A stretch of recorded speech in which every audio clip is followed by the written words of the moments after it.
Students, ഇന്ന് നമ്മൾ discuss ചെയ്യാൻ പോകുന്നത് class 8 state syllabus properties of matter part 4 ആണ്.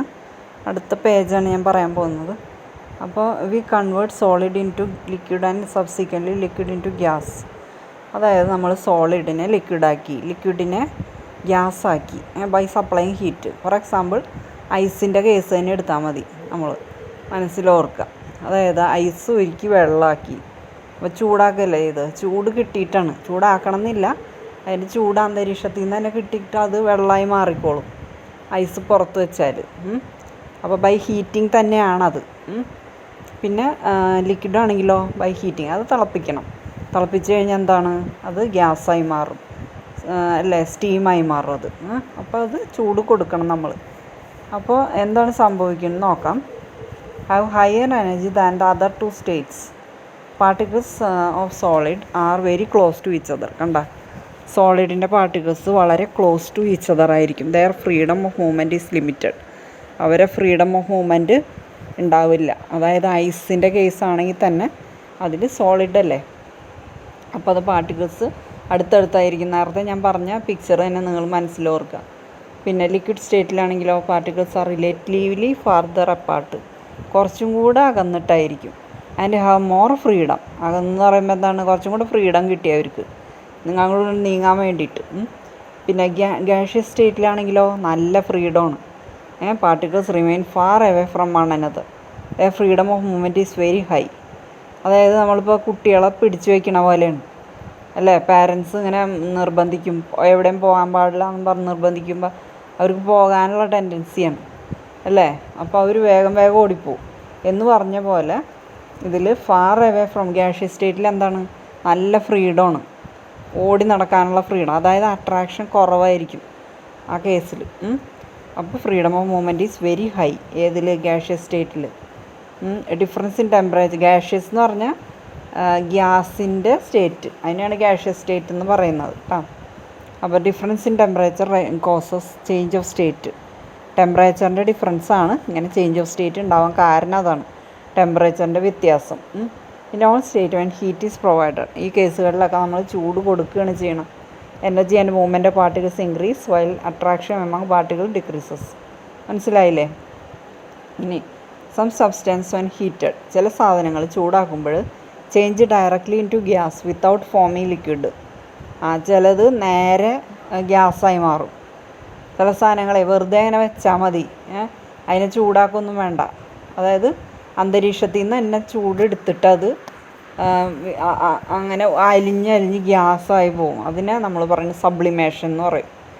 ഇപ്പോൾ ഈ പാറ്റ ഗുളികയൊക്കെ ഉണ്ടല്ലോ, അത് നമ്മൾ നാഫ്തലീൻ, അത് നമ്മൾ വെച്ചിട്ട് വെറുതെ വെച്ചിരുന്നാൽ തന്നെ കുറേ ദിവസം കഴിയുമ്പോൾ അത് കുറേശ്ശെ അങ്ങനെ ആവിയായി പോയിട്ട് തീർന്നിട്ടുണ്ടാവും.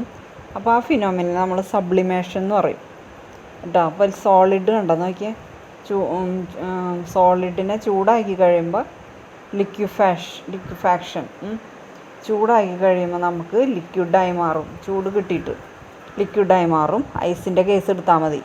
പിന്നെ അടുത്തത് എന്താണ്, ആ ലിക്വിഡിനെ, വെള്ളത്തിന് വേപ്പറൈസേഷൻ, ചൂടാക്കുക, അപ്പോൾ അത് ഗ്യാസായി മാറും.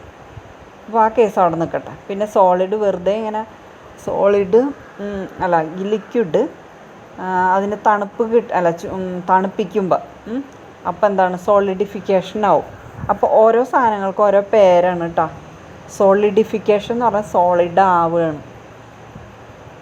നമ്മൾ വെള്ളത്തിന് ഫ്രിഡ്ജിൽ വെച്ചിട്ടുണ്ടെങ്കിൽ എന്താണ്, അത് ഐസായി മാറൂലേ, അപ്പോൾ അത് സോളിഡായി മാറുകയാണ്. അപ്പോൾ അതിൻ്റെ പേരാണ് സോളിഡിഫിക്കേഷൻ. അപ്പോൾ സോളിഡിഫിക്കേഷൻ എന്ന് പറഞ്ഞാൽ എന്താണ്, സോളിഡായി മാറുന്നതിനാണ് ഞാൻ പറയുന്നത് കേട്ടോ. പിന്നെ ആ പേരിൽ നിന്ന് തന്നെ നിങ്ങൾ ഓർത്താൽ മതി. ലിക്വിഫാക്ഷൻ എന്ന് പറഞ്ഞാൽ എന്താണ്, ലിക്വിഡായി മാറുന്നതിനെയാണ് ലിക്വിഫാക്ഷൻ എന്ന് പറയാം.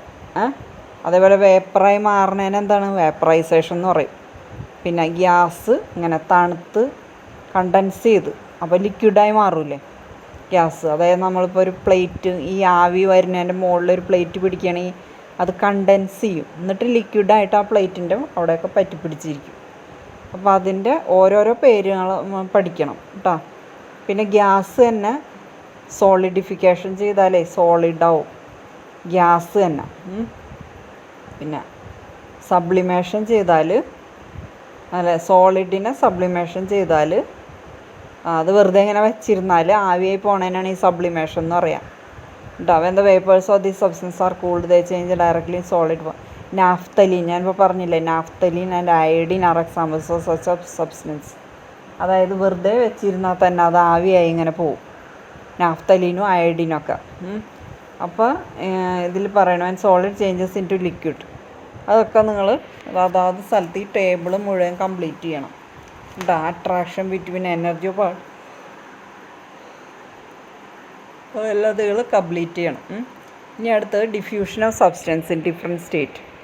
അതായത് പല പല സ്റ്റേറ്റുകളിൽ സബ്സ്റ്റൻസ് ഡിഫ്യൂസ് ചെയ്ത് പോകുന്നതിന് എന്താണ് എങ്ങനെയാണെന്ന് നോക്കാം. Property of matter. അടുത്ത പ്രോപ്പർട്ടി ഡിഫ്യൂഷൻ എന്ന് പറയും. വേറൊരു പ്രോപ്പർട്ടിയാണ് ഇപ്പോൾ കുറേ പറഞ്ഞില്ലേ ഇങ്ങനെ, സോളിഡിഫിക്കേഷൻ, വേപ്പറൈസേഷൻ, ലിക്വിഫാക്ഷൻ, പിന്നെ സബ്ലിമേഷൻ. അതൊക്കെ എന്താണെന്ന് അറിയണം. അതുപോലത്തെ ഒരു സാധനമാണ് ഡിഫ്യൂഷൻ കേട്ടോ. വേറൊരു പ്രോപ്പർട്ടി ഓഫ് മാറ്ററാണ്. Iodine is a substance that easily converted in gas on heating. Iodine എന്ന് പറഞ്ഞാൽ എന്താണ്? ചൂട് കിട്ടിക്കഴിഞ്ഞാൽ വെറുതെ ഗ്യാസായി മാറും അത്. Heat a few crystals of iodine a watch glass. Watch glass എന്ന് പറഞ്ഞൊരു പാത്രമുണ്ട്. അത് നമ്മൾ കെമിസ്ട്രി ലാബിലൊക്കെ ഉപയോഗിക്കുന്നൊരു ഗ്ലാസിൻ്റെ ഒരു കൊച്ചു പാത്രമാണ്. അതിൽ നമ്മൾ എന്താണ് അയഡിൻ ക്രിസ്റ്റൽസ് ഇട്ടിട്ട് ചൂടാക്കണമെന്ന് വിചാരിക്കും. അത് കളക്ട് ദ വേപ്പർ പിന്നെ ഗ്യാസ് ജാർ. എന്നിട്ട് ആ ഗ്യാസ് ഉണ്ടാവുന്നത് ഒരു ഗ്യാസ് ജാറിൽ നമ്മൾ കളക്ട് ചെയ്യണമെങ്കിൽ എന്നിട്ട് അതിൻ്റെ മുകളിൽ വേറൊരു ഗ്യാസ് ജാർ വെക്കുക. കണ്ട ഫിഗർ 4.6 കൊടുത്തിട്ടുണ്ട്. ഇൻവേർട്ടഡ് പൊസിഷനിൽ അത് അടച്ചു വെച്ച്. അപ്പോൾ എന്താണ്? Observe the colour of the vapour. What changes ഒക്കെ എഴുതുന്ന colour of iodine vapours in the lower gas jar. അവിടെ എന്താണ് സംഭവിക്കുന്നതാണ് ക്വസ്റ്റ്യൻ ചോദിക്കുന്നത്. കണ്ട. അപ്പോൾ ഈ liquefaction, vaporisation, boiling, condensation, solidification, sublimation ഇതെല്ലാം പഠിക്കേണ്ടതാണ് കേട്ടോ. ഇതെല്ലാ സാധനങ്ങളും പഠിക്കേണ്ട ഇമ്പോർട്ടൻറ്റ് പാർട്ടാണ് കാണുന്നത്. ഓക്കെ. അപ്പോൾ വാട്ട് ചേഞ്ചസ് ഒക്കേഴ്സ്, എന്ത് ചേഞ്ചാണ് ഒക്കർ ചെയ്യാന്ന് in the colour of iodine vapours. Colour of iodine vapours ഫെയ്ഡായി വരും കേട്ടോ. നോക്കിയാൽ മുകളിലേക്ക് പോകുന്തോറും ഫെയ്ഡായി വരുന്നുണ്ട. പിന്നെ what about in the upper gas jar, colour of iodine vapours become visible. Iodine ഗ്യാസിൻ്റെ വിസിബിളാണ്. What is its reason? അതായത് കളർ ഇങ്ങനെ ഫെയ്ഡായി വരുന്നു. ആദ്യം താഴെ മാത്രമേ ഉണ്ടാവുള്ളൂ ഇത് ഈ ഗ്യാസ്. വയലറ്റ് കളറിൽ കാണിച്ചേക്കുന്നുണ്ട്. പിന്നെ അടുത്ത പിക്ചറിൽ കാണിച്ചിരിക്കുന്നത് വയലറ്റ് കളറ് ഇങ്ങനെ മുകളിൽ വെള്ളയായി മാറുന്നു, ഫെയ്ഡായി വരുന്നു കേട്ടോ. അപ്പോൾ എന്താണ്? Particles in the iodine vapour go upwards. Particles മുകളിലേക്ക് പോകും. അതിൻ്റെ particles of air in the top jar flow down. മുകളിലുള്ള എയർ താഴത്തേക്കും വരും. ഡിഫ്യൂസ് ചെയ്യും. അതായത് അങ്ങോട്ടും ഇങ്ങോട്ടും മിക്സ് ആവുന്ന അർത്ഥം. അതാണ് ഡിഫ്യൂഷൻ എന്ന് പറഞ്ഞാൽ. അതായത് മുകളിലുള്ള അപ്പർ ജാറിലുള്ള എയർ താഴത്തേക്ക് ഇറങ്ങി വരും, താഴെയുള്ള അയഡിൻ മുകളിലേക്ക് ഇങ്ങനെ കയറിപ്പോവും. കണ്ടോ? അതാണ് ഇങ്ങനെ ഫെയ്ഡാവുന്നത് അതുകൊണ്ടാണ്. അപ്പോൾ അതിൻ്റെ പേരാണ് ഡിഫ്യൂഷൻ എന്ന് പറഞ്ഞാൽ. പിന്നെ അടുത്ത് പറയണത് എന്താണെന്ന് വെച്ചാൽ ഇൻസെൻസ് സ്റ്റിക്ക്, ചന്ദനത്തിരി ഉണ്ടല്ലോ, അതിന് ഫ്രാഗ്രൻസ് ഉണ്ട്. ഫ്രാഗ്രൻസ് എന്ന് പറഞ്ഞാൽ എന്താണ്? നല്ല സ്മെല്ലുണ്ടാവും. But the fragrance fills a room only when the stick is lit. നമുക്ക് അത് കത്തിച്ച് കഴിയുമ്പോൾ മാത്രം റൂം മൊത്തം അത് പരക്കും ഈ സ്മെല്ല്. Why do the fragrance spread quickly in the room when incense stick is lit? എന്തുകൊണ്ടാണ് ഇത് കത്തിക്കുമ്പോൾ മാത്രം ഇങ്ങനെ പരക്കണമെന്ന്? When the incense stick is lit pleasant smell of the substance it is changed into gaseous state. അതായത് സ്മെല്ലുണ്ടാക്കി അവർ ഇങ്ങനെ ആക്കി വെച്ചിരിക്കുകയാണ് ചന്ദനത്തിരിയില്ലേ.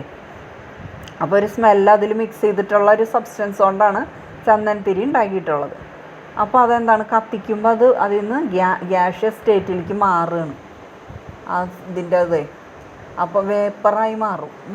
This vapour of the substance mixes with air. ഈ വേപ്പർ എന്താവും? എയറുമായിട്ട് മിക്സ് ആവും. ആൻഡ് എ പ്ലസൻറ്റ് സ്മെൽ അവിടെയൊക്കെ പരക്കും. അതായത് ഇങ്ങനെ ഒഴുകി ഓടി നടക്കും ഈ പാർട്ടിക്കിൾസേ, വേപ്പറിൻ്റെ, ഈ ഗ്യാസിൻ്റെ. അങ്ങനെയാണ് നമുക്ക് സ്മെല്ല്, ദൂരെ നിൽക്കുന്ന നമുക്ക് സ്മെല്ല് കിട്ടണം. എങ്ങനെയാണ്? ഇത് മുഴുവനും ഡിഫ്യൂഷൻ സംഭവിക്കുന്നത് കൊണ്ടാണ്. Is there any relation between the temperature and diffusion? ടെമ്പറേച്ചറും ഡിഫ്യൂഷനും തമ്മിൽ എന്തെങ്കിലും ബന്ധമുണ്ടോയെന്ന് ഇപ്പം ഞാൻ പറഞ്ഞു വരുന്നതാണ് ഡിഫ്യൂഷൻ കേട്ടോ. Why does the smell of the hot food spreads to different places?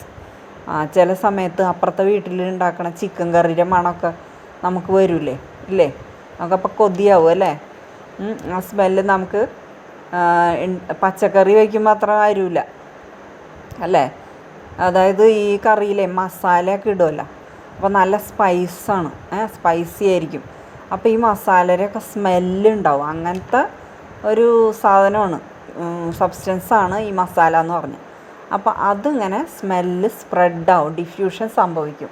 അങ്ങനെയാണ് അപ്പുറത്തെ വീട്ടിൽ നിന്ന് നല്ല സ്മെല്ല് വരുന്നത്, അല്ലെങ്കിൽ അപ്പുറത്തുള്ള ഹോട്ടലിൽ നിന്ന് നല്ല സ്മെല്ല് നമുക്ക് എത്തുന്നത്. Smell of the hot food is in the gaseous state. അത് ഗ്യാഷ്യസ് സ്റ്റേറ്റിലായിരിക്കും. അപ്പോൾ നിങ്ങൾ ഇനി ഇങ്ങനെ ഇതേപോലെ വരുമ്പോൾ നിങ്ങൾ അപ്പോൾ ഓർക്കണം, ഡിഫ്യൂഷൻ സംഭവിച്ചിട്ടാണ് ഇങ്ങനെ വരുന്നത്. Particles of the gas get mixed with particles of air and spread quickly to distant places. അതായത് അതിൻ്റെ അടുത്തുള്ള സ്ഥലത്തേക്കൊക്കെ ഇങ്ങനെ ഡിഫ്യൂഷൻ സംഭവിച്ച് ഇങ്ങനെ ഈ ഗ്യാസ് പരക്കുന്നത് കൊണ്ടാണ് നമുക്ക് അതിൻ്റെ സ്മെല്ല് വരുന്നത്. അതുപോലെ തന്നെ നമുക്ക് ഗ്യാസ് സിലിണ്ടർ ലീക്ക് ഉണ്ടെങ്കിലേ, അല്ലെങ്കിൽ കത്തിച്ചിട്ട് പെട്ടെന്ന് കത്താണ്ടൊക്കെ ആയാൽ നമ്മളൊന്നും കാണുന്നില്ല അല്ലേ, അതിൽ നിന്ന് വരുന്നത് നമുക്കൊന്നും കാണാൻ പറ്റില്ല. പക്ഷേ സ്മെല്ല് ഇങ്ങനെ പരന്ന് വരുന്നുണ്ടാവും അല്ലേ. അപ്പോൾ അതിനൊരു കാരണം ഡിഫ്യൂഷനാണ്. അപ്പോൾ നമുക്ക് കുറച്ച് ദൂരെ നിന്ന് നിൽക്കുമ്പോൾ തന്നെ നമുക്കറിയാൻ പറ്റും ഇങ്ങനെ സ്മെല്ല് വരുന്നുണ്ടെന്ന്. അപ്പോൾ നമ്മൾ വേഗം അവിടെ പോയി നോക്കുമ്പോൾ എന്താണ്, ഇത് തുറന്ന് കിടക്കുന്നുണ്ടാവും ചിലപ്പോൾ അല്ലേ. ഇതിൻ്റെ ഗ്യാസിൻ്റെ നോബ് തുറന്ന് കിടക്കുന്നുണ്ടെങ്കിൽ അപ്പം തന്നെ നമ്മളത് ഓഫ് ചെയ്യുക അല്ലേ. ചില സമയത്ത് അങ്ങനെയാണ്. അപ്പോൾ ഇങ്ങനത്തെ സ്മെല്ലുകളൊക്കെ ഇങ്ങനെ പരന്ന് വരുന്നത് എന്തുകൊണ്ടാണ്, ഡിഫ്യൂഷൻ കൊണ്ടാണ്. ഓക്കെ, ഇനി അടുത്ത പേജ് ഞാൻ അടുത്ത വീഡിയോയിൽ പറയാം കേട്ടോ. Okay, thank you.